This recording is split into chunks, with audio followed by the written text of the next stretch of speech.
Right on, man. Thank you so much for doing this. Yeah, of course. Happy to be here. Thanks for having me on. Yeah. So this is all about you, your journey in music, and how you got to where you are now. Awesome. So first of all, where were you born and raised? So it's a little bit of a tricky question. The born part less tricky. I was born Okay. in Anaheim, California. Right on. I'm from San My Diego. family lived, in like Huntington Beach area until the Okay. Rodney King riots Oh, in wow. '91. So it's like when I was like 6 months old, we ended up moving to Maryland, outside of Baltimore. Okay. And then I was in Ohio for a little bit for my dad's job, and then did middle school, high school in St. Louis. So like formative years, I'm from St. Louis. Got it. Um, then I lived in Texas to go to college at UNT. Lived in New York for a bit, and then I bopped over to LA right before the quarantine started. Right on. What part of it's funny. So you were in Southern California, that's where I was born and raised. And then what part of Ohio? I'm just curious. Springboro Which is is yeah, it's in between Dayton and Cincinnati. okay, funny. Yeah, right So on. Yeah, my family, I have family in Cleveland, but my parents both went to college, or they both lived in Dayton. They went to Bowling Green, and then moved to Dayton for my dad's job. It's yeah, and then eventually to it San Diego. becomes the most suburban place in America, in between like the smaller cities in Ohio. It's like it's definitely a vibe. Sure, a vibe. I like that. Very cool. Well, how'd you get into music? Um, so it's like I grew up in a house where there was just always music playing. I remember like my mom, like my what was it, my uncle's family friend like knew Sheryl Crow before she put out her first record, because she's from Wow. like the Boot Heel in Missouri, like Yeah, way yeah, down yeah. in the sticks. Sure. And like my mom ended up getting a copy of that like record with like All I Want to Do Is Have Some Fun and like all that, Steve McQueen, Uh-huh. all that before it came out. So I remember like one of my first memories is just her like playing that record all the way down every day. And The advanced copy of that mhm, record. yeah, Wow. before it came out, so I was hip. Uh, Yeah. and my mom like did some like songwriting stuff just for herself, like kind of music as medicine type things. Hmm. Um, and so it's like there was always music around, even though my mom like plays a little bit of piano. My dad doesn't do any music, and we didn't really have any musicians in our family. But I like when probably around age 11. Oh, actually, that's a lie. My uncle is a drummer, Oh, okay. just kind of playing like jam bands in Yeah, Colorado and like that kind of thing. weekend warrior type. Yeah, like Okay. he kind of did, like he managed a music venue, and then he would play in some like bands with his friends, like a Pink. I remember he was in a Pink Floyd cover band for a long time, and I thought that was just so cool. That is pretty And rad. really, because of him, I wanted to play drums because I'm like, oh, Huh? that seems sick. So Right. I started out just like post divorce, angry, like Franz Ferdinand drumming, like really not being delicate or academic about it at all. Um, and then I tried out for the jazz band because a bunch of my friends tried out.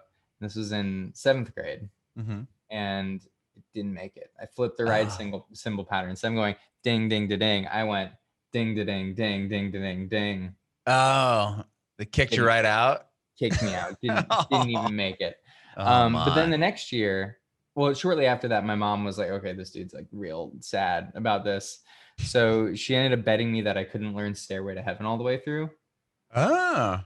And me being in like an ADD hyper focusing child, I was like, I'm gonna do it. And then I just went in and got it down in like 3 weeks. It was on like a shitty acoustic that like, so I couldn't really play the guitar solo, but I got all the parts down, and then I just never put the guitar down after that. I just got really into like learning Led Zeppelin, and then got really into jazz, and then tried out for the jazz band, then made it on guitar the next year. Oh, really?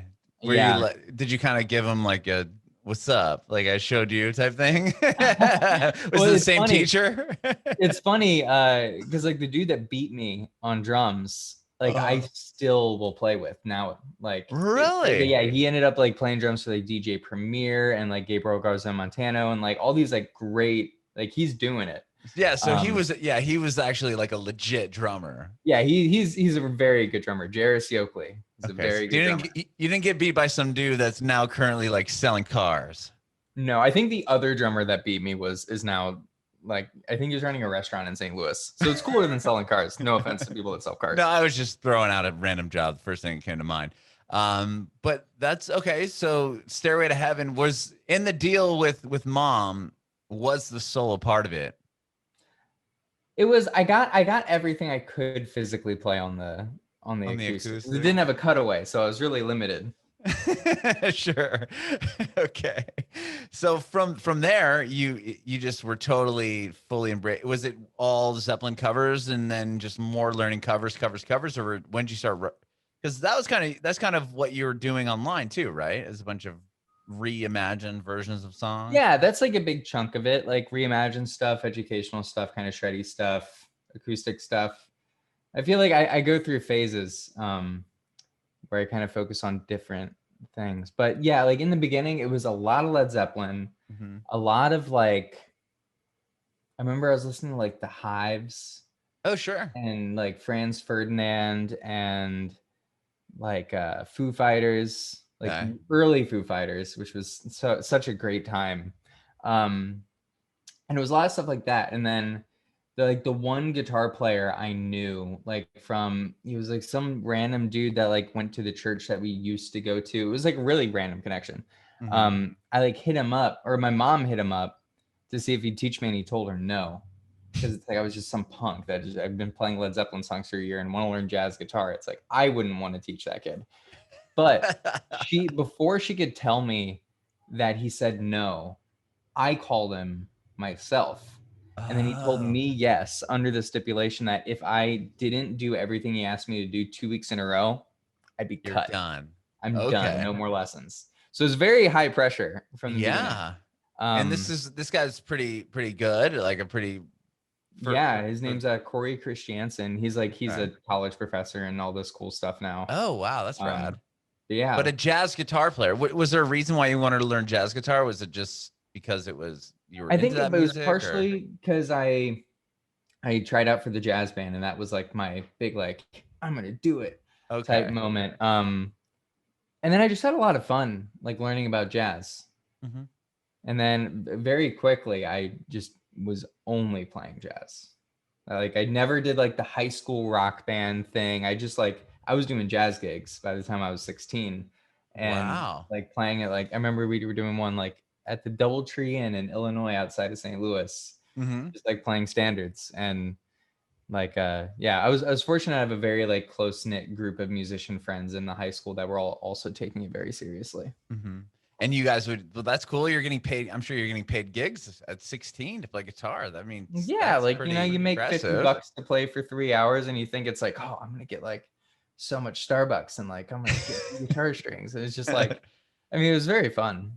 Yeah.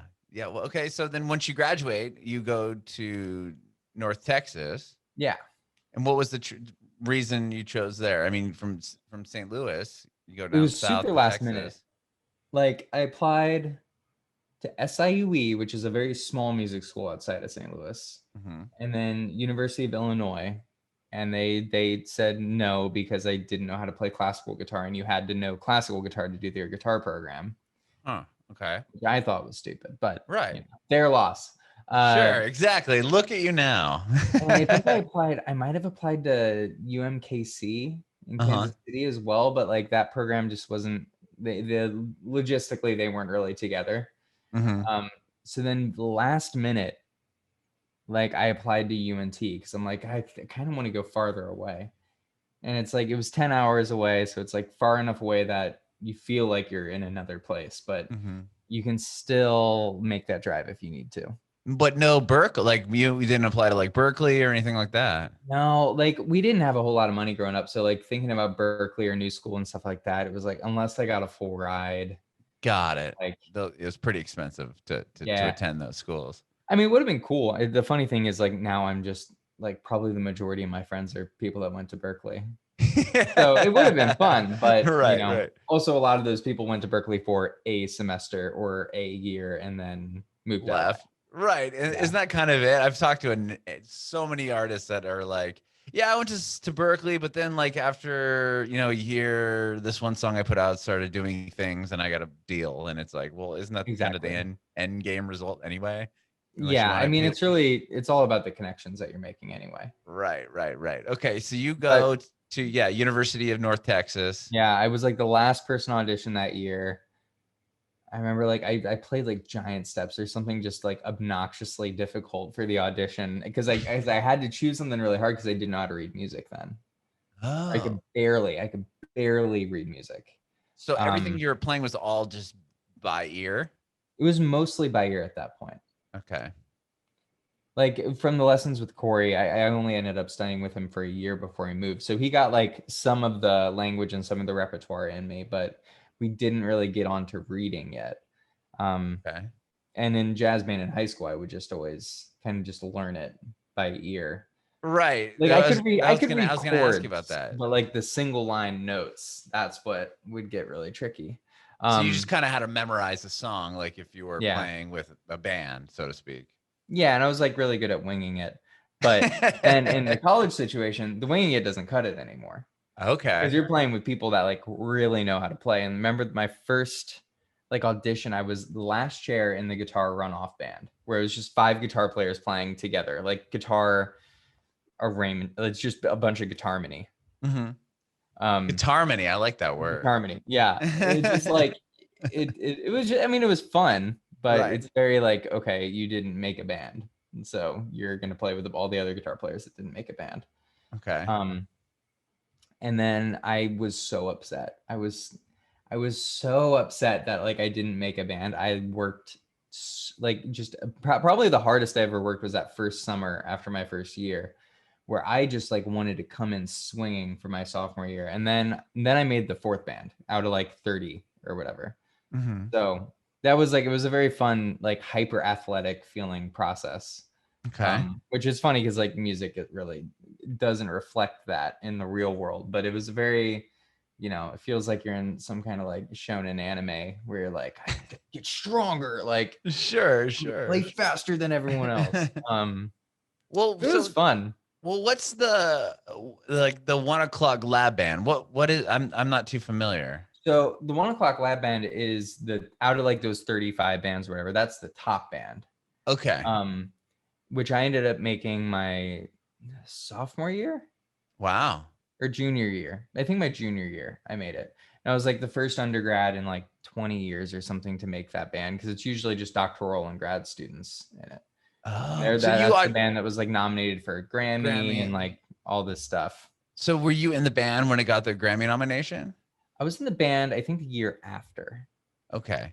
So I'm walk me through this because I'm fascinated. So Yeah. there's there's a ton of guitar players, and then there's just bands of guitar players, and and then the number one Oh, slot is the 1 o'clock lab so band, or they're not all guitar players. you So were it's like just a there was just like guitarist. one or two just guitar bands.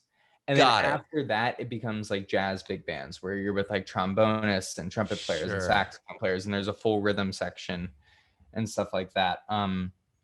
And like my band, it was basically kind of a riff on those old school jazz bands, but playing much more modernized versions of that kind of music. And were they all original songs? Were you guys writing songs, or was it you were just doing? Yeah, like people would bring in, like we would work with other artists that would come to the school. Mhm. Like if if like trying to think of like if like Wynton Marsalis came Mhm. to the school to like do a clinic and stuff, we would probably like work up his music and we would be the band that would back him when he would do his Oh, performance. And so it would okay. be a lot of stuff like that. We would go and play festivals. We would travel a lot. It was like it was kind of like the pride of the music program. Mhm. You were like, yeah, like the face, so to speak, of their Yeah. program.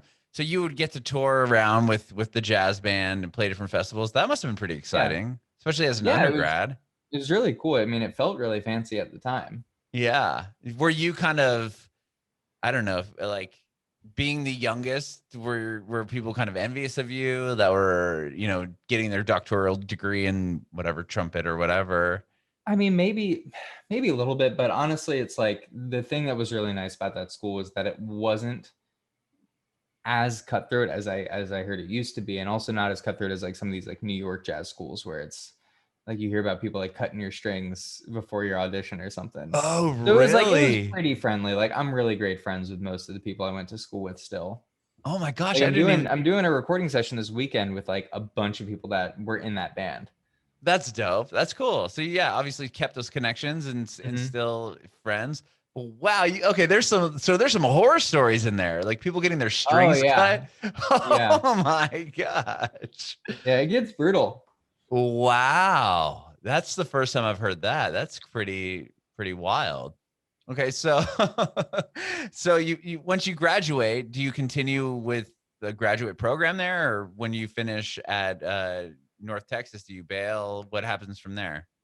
I got my 5-year undergrad degree because I took it a little slow, and then after that, I kind of just hung out in Denton, where University of North Texas is. Mm-hmm. I had like a couple weekly gigs. I was playing with some artists, which was really fun.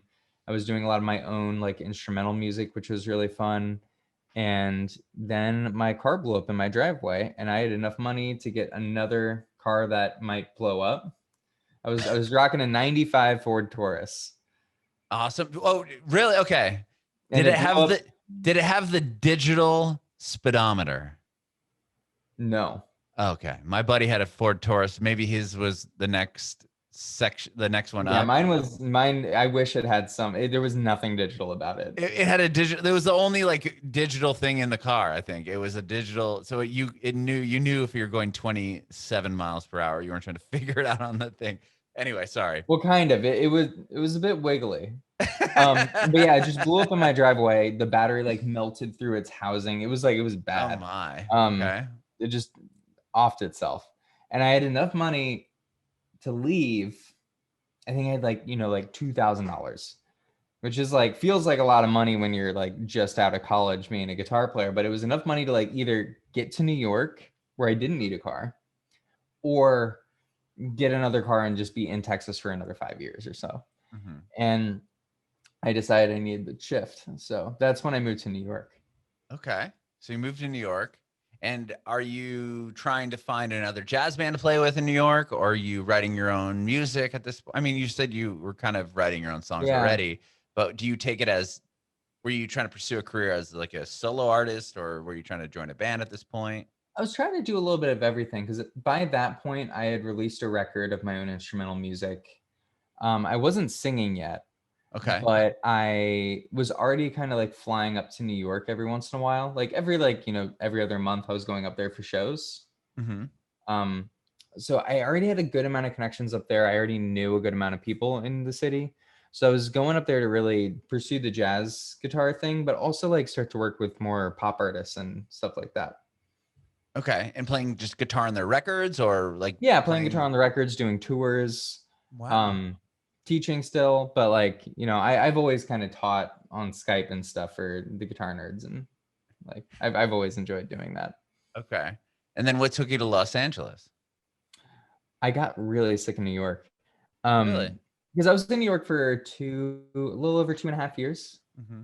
And fortunately I moved out to LA right before the pandemic, and it would have been way sadder of a situation to be stuck in New York City in the cold that first winter during the pandemic.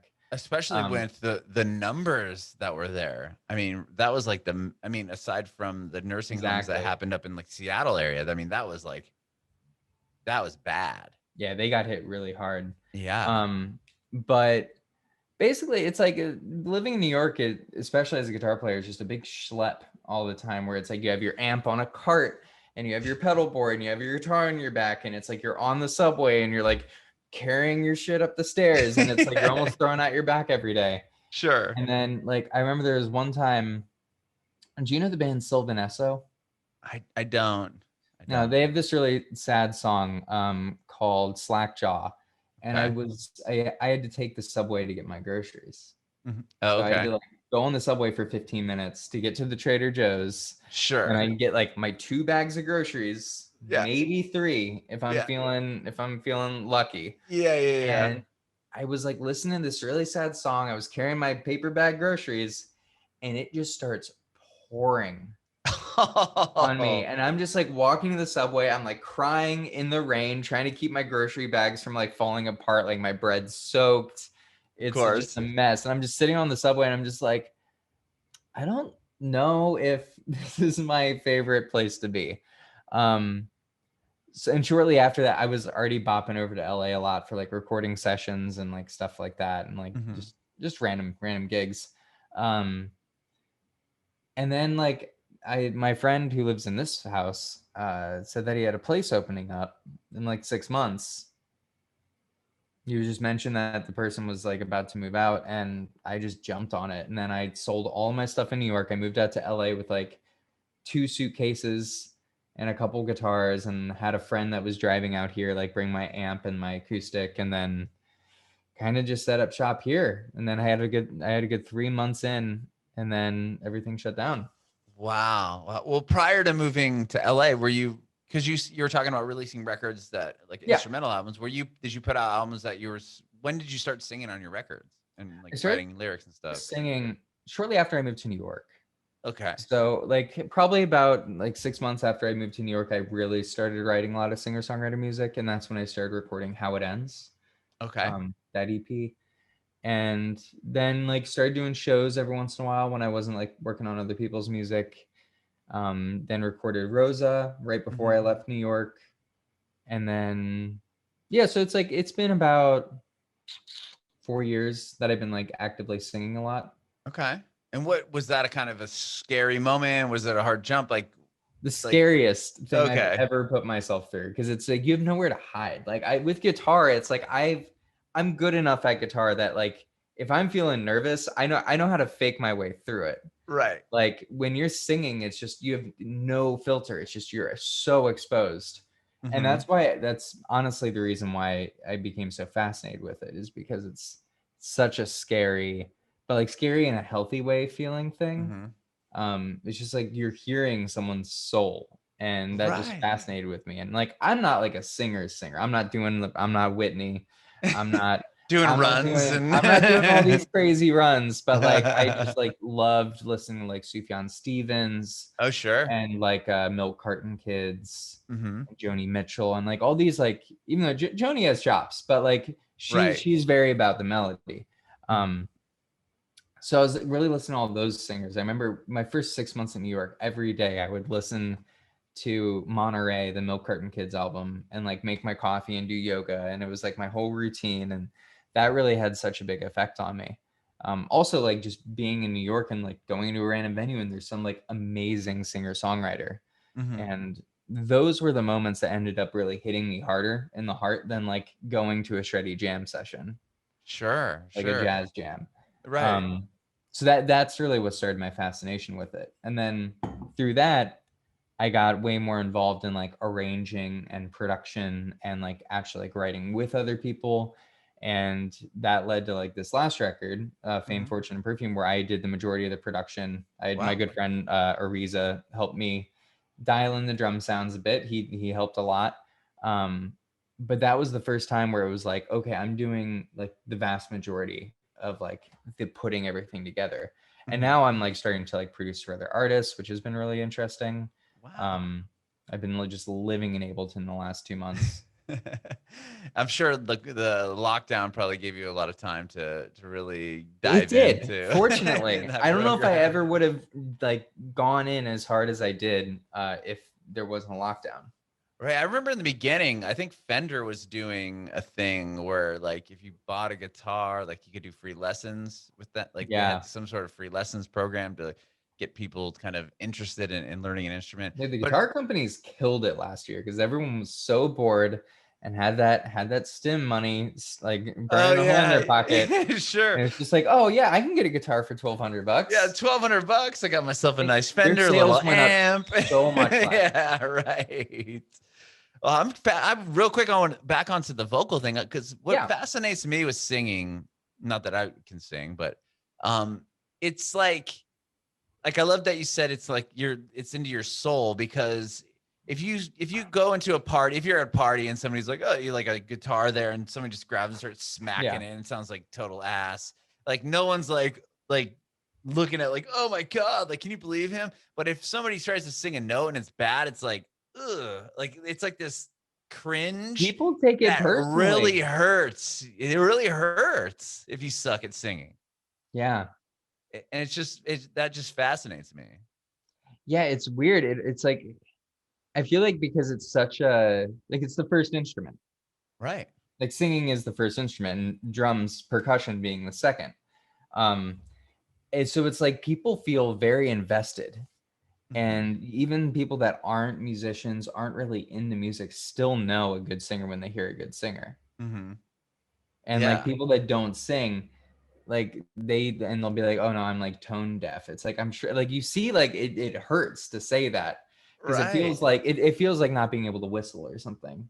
Right. Or like way more emotional than whistling. Because you can't fix that. I mean, you can practice, and I mean, but it's a muscle. It's like anything else. Yeah. I mean, Whitney Houston didn't just wake up. I mean, maybe she did, but like, and just maybe Whitney did. Yeah, I'm trying to Whitney think another has example. Some of that energy in her. But I mean, obviously, there's some sort of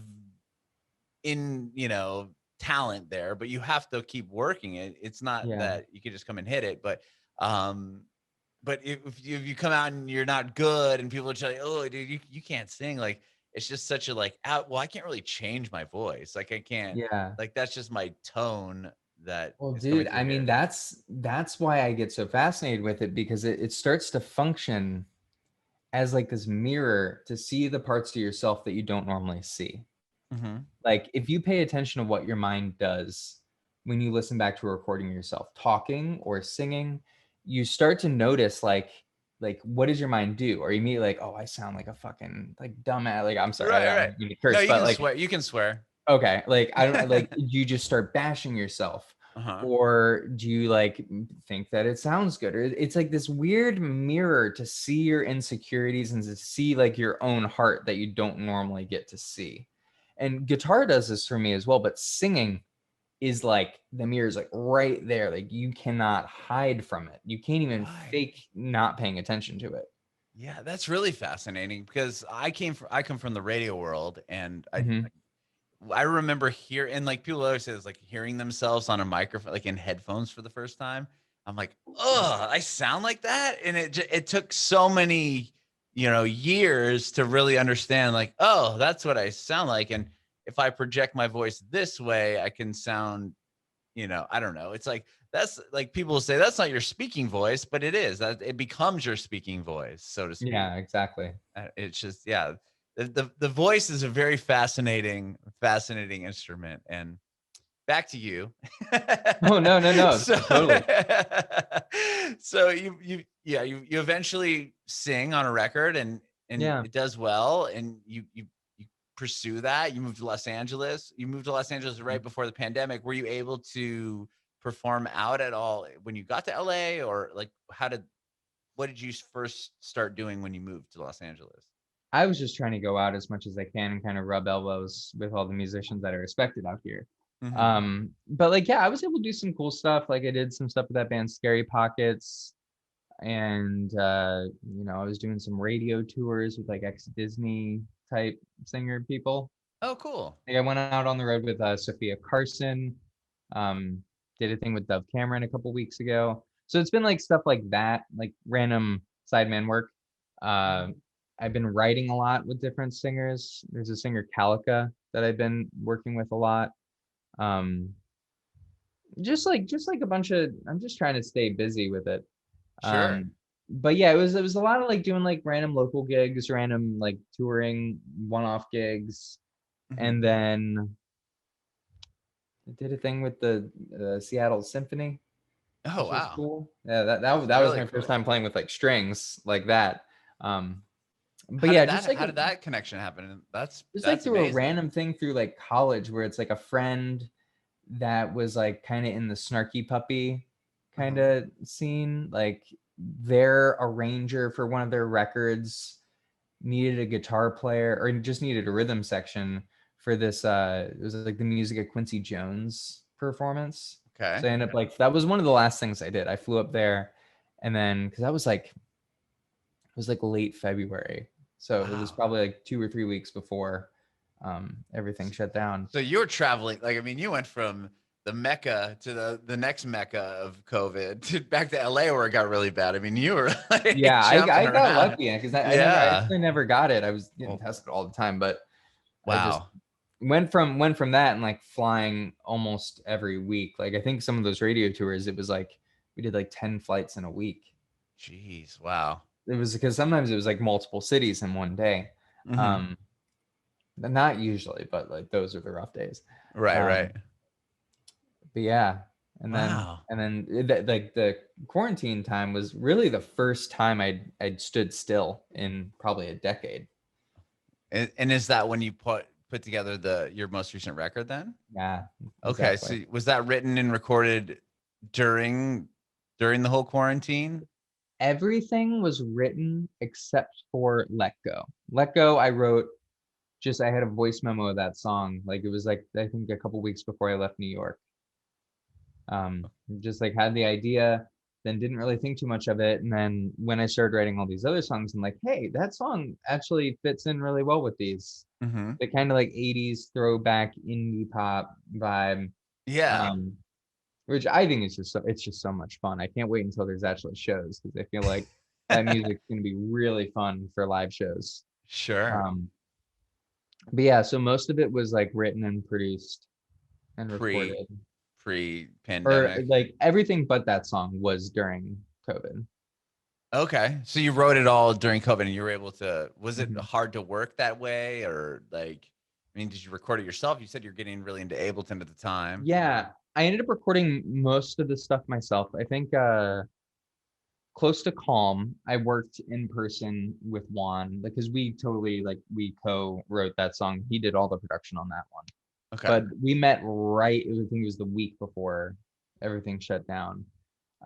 So we were able to do that one in person. But besides that, I just recorded all the vocals on this mic, recorded all Wow. the guitars here. I did all like the drum programming here, and then I would like get all the synths and like everything kind of dialed in, get a pretty, not like a rough demo, but like a fairly put together thing. And then I'd send it to Juan, and he would kind of like polish up, any of the vocal production, like kind of getting the reverbs and the delays perfect because he has such a good ear for that stuff. Hmm. And then I worked with and he would kind of like, maybe add a few percussion things to the drum stuff. It's nice to have another person to kind of bounce things off of because Sure. you get so echo chambery about it. Or Um, yeah, overproduced and just you're hearing it so many exactly. times. It's like, It's uh, nice to have someone be like, "Yo, man, like you really don't need this pad in there. You don't need this extra guitar layer, even though, I'll just add all the guitar layers." Um, and then John Resin did the mix and the master for it, and he just has such a brilliant ear and is so good at that kind of stuff. that is very cool. And when you finish I mean, the record just came out about what, 6 weeks ago, 5 weeks ago or Yeah, something.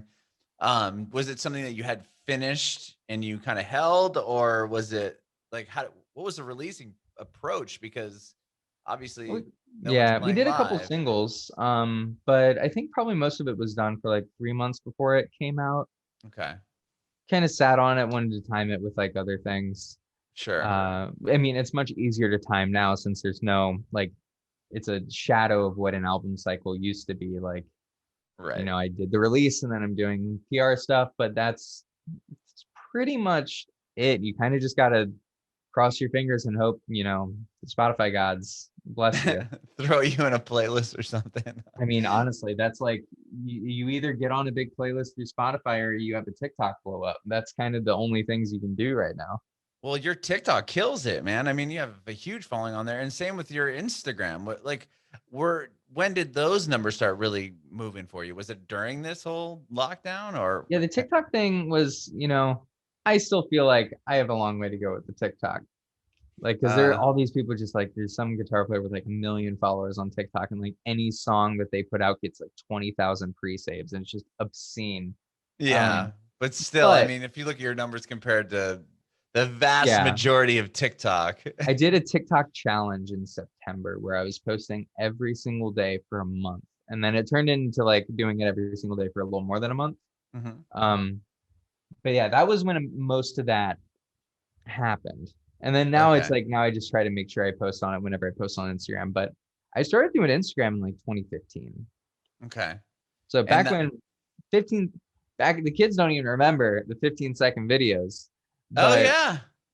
it was like, I remember it was just like a way for me to document like my practice sessions. I'm like, oh, I'm working on this cool line. Like, let me just record it. And then I got Mhm. really into gamifying it. And I tried to do like the follow unfollow thing and realized that was stupid and that doesn't work and it just pisses a bunch of people off. And then when I moved to New York, um, I kind of like worked out like, okay, here are like like 7 or 8 different videos that I can make, and I'm gonna do one every other day and alternate. So it's like I'm kind of on this like 1 month cycle of like doing like a cover, a jazz thing, an educational thing, something where I'm singing, like a funky loop video. I kind of just tried to gamify it, and that was right when the Discover page came out. And Oh. I must have just gotten flagged as like someone that like, oh, this works for this cover page, because I just like everything got thrown onto like the top of hashtag guitar for a while.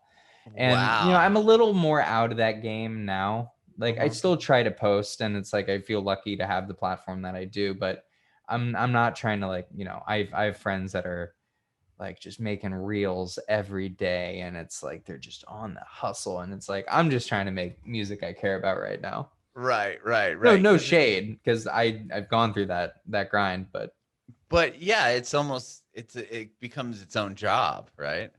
100%. And what blows my mind is like when I graduated, I don't know what year you graduated college, but when I graduated college, like Facebook was a thing that you had to have a college email for. So it was more Yeah, like the MySpace. MySpace was there. No, I don't even know. Was MySpace? Must have been. Yeah, MySpace was there because Friendster was just dying.